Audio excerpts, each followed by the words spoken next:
We are a human being trying to get another human being to change their behavior.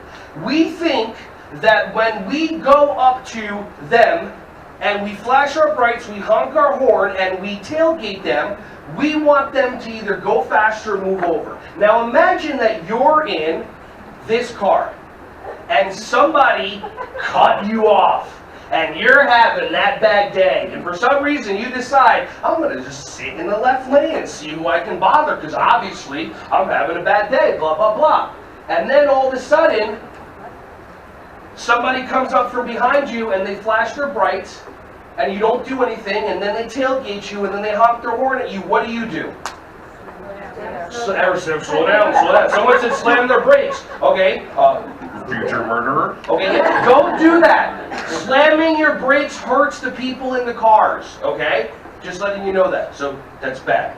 Someone said brake check. I heard it in their mind, but don't do that. Brake check. Someone's like, I did a workshop a couple weeks ago, and I'm like, can you clarify what a brake check is? And the person's like, that's when you put your foot on the brake as hard as possible, bless you, and slam it. I'm like, no, that's called an accident.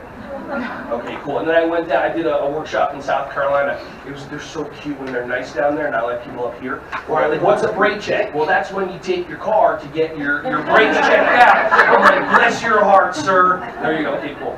So you're upset. You're upset. Okay? You're not letting that person go. Now, what happens if all of a sudden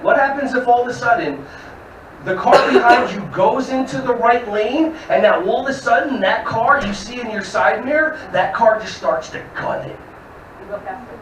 Oh, so that's how you get somebody to go faster. Got it.